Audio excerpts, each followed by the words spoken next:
मुलांनो, शुभप्रभात. मराठीच्या विषय तासिकेला तुमचे स्वागत आहे. मुलांनो, मागच्या तासाला आपण ही पिसे कोणाची हा पाठ अभ्यासला होता. आज मी तुमच्यासमोर एक कविता घेऊन आलेली आहे, परंतु त्याआधी आपण थोडी चर्चा करणार आहोत.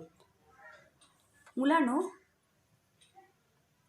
आता सध्या कोणता ऋतू सुरू आहे? पावसाळा.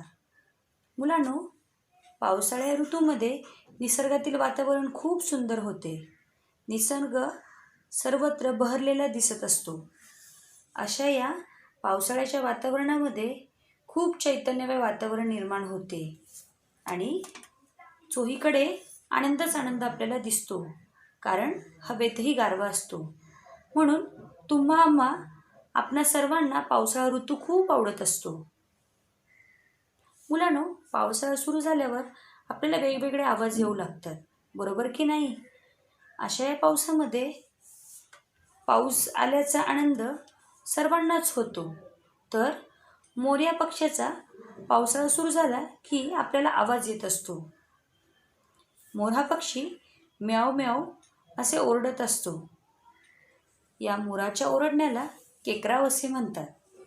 आणि या पावसाळ्यामध्ये आपल्याला बेडूकसुद्धा डरावडराव करताना दिसत असतात.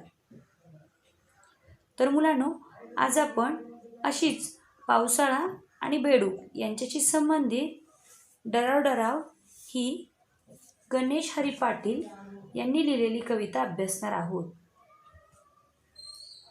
मुलांनो, या कवितेमध्ये पावसाळ्यात तलावाच्या काठावर डरावडराव असे ओरडणाऱ्या एका बेडकाशी एक मुलगी संवाद साधत आहे. याचे सुंदर वर्णन गणेश हरी पाटील यांनी या कवितेत केलेले आहे. चला तर मुलांनो, आता आपण पाहूया ही कविता. मुलांनो, पाठ्यपुस्तकातील पृष्ठ क्रमांक 7 काढा.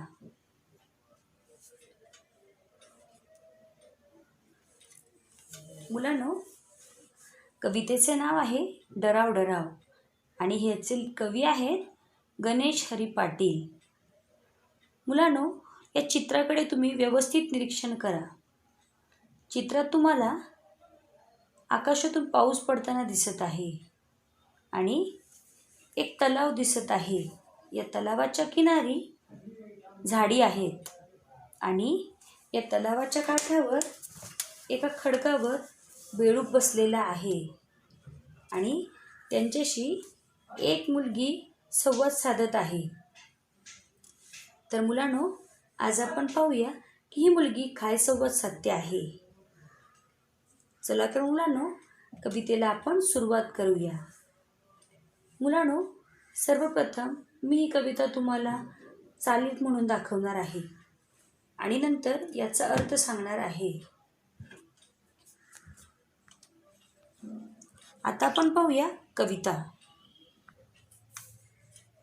डराव डराव डराव डराव का ओरडता उगाच राव.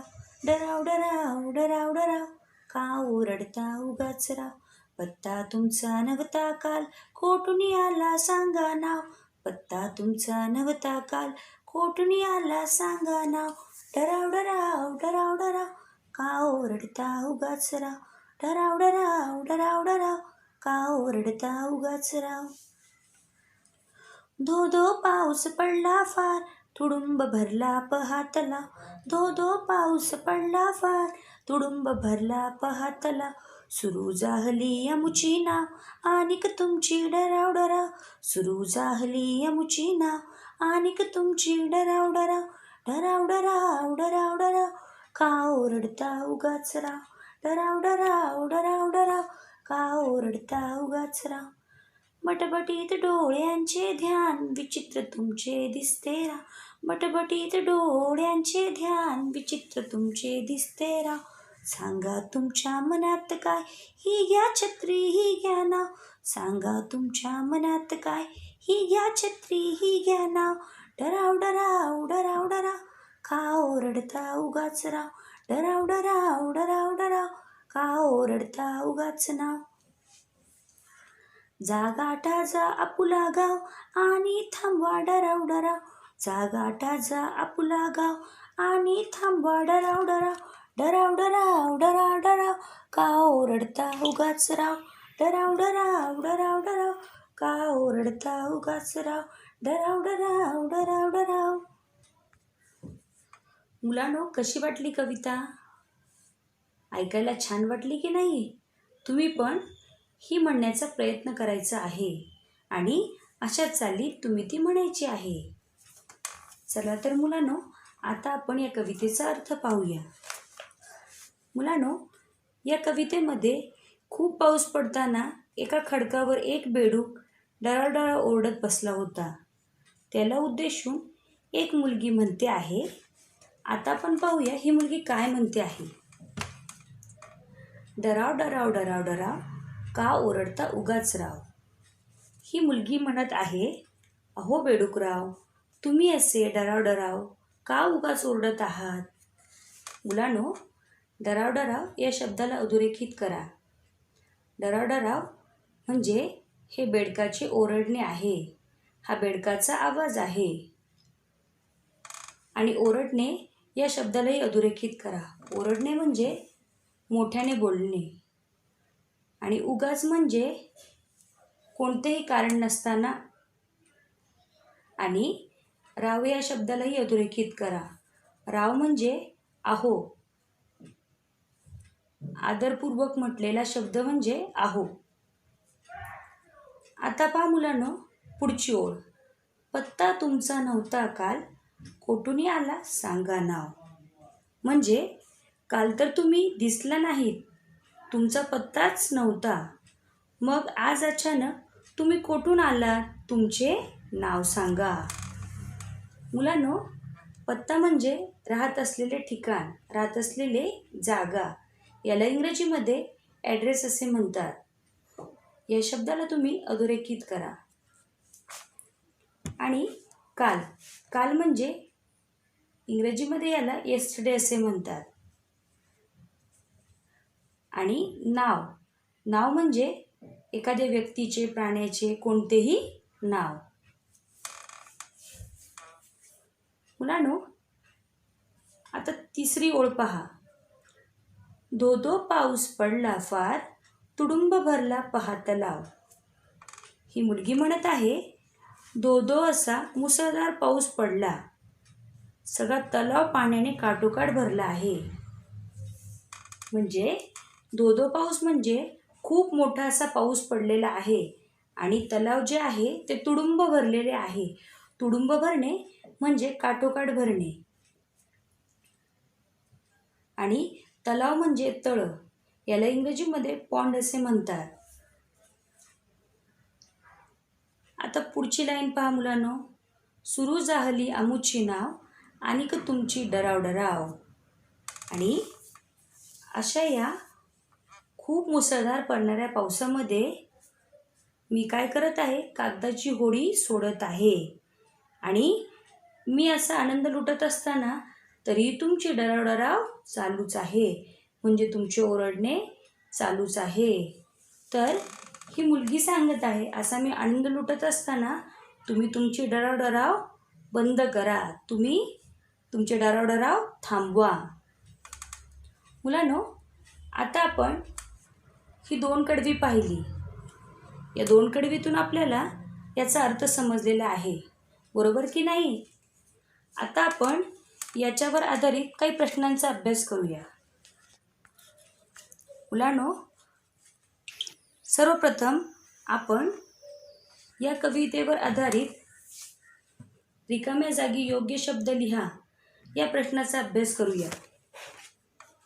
मुलांनो, पहिला प्रश्न आहे, डराव डराव डराव डराव का टिंब टिंब उगाच राव. तुम्ही मला सांगा, आता येथे कोणता शब्द येईल? तर याचे उत्तर आहे ओरडता. डराव डराव डराव का ओरडता उगाच राव. येथे तुम्हाला ओरडता हा शब्द लिहायचा आहे. आता दुसरा प्रश्न पहा. टिंब टिंब तुमचा नव्हता काल. मुलांनो, उत्तर आहे पत्ता. तुम्हाला येथे पत्ता असे लिहायचे आहे. आता तिसरा प्रश्न पहा मुलांनो. तुडुंब भरला पहा टिंब. येथे उत्तर काय येणार आहे? तर येथे तुम्हाला तलाव हा शब्द लिहायचा आहे. आता चौथा प्रश्न पहा मुलांनो. सुरू झाली आमुची टिंब. येथे काय उत्तर येणार? येथे उत्तर येणार आहे नाव. येथे तुम्हाला नाव हा शब्द लिहायचा आहे.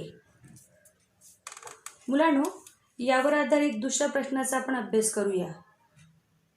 काव्याचे वाचन करून आकृती पूर्ण करा. पहा मुलांनो, पहिली आकृती आहे. आपल्याला पहिल्या चौकटीत लिहिलेले आहे पाऊस पडला आणि दुसरी चौकटीमध्ये आपल्याला याचे उत्तर लिहायचे आहे. तर पाऊस कसा पडलेला आहे? धो. मग आपण या चौकटीमध्ये धो असे लिहिणार आहोत.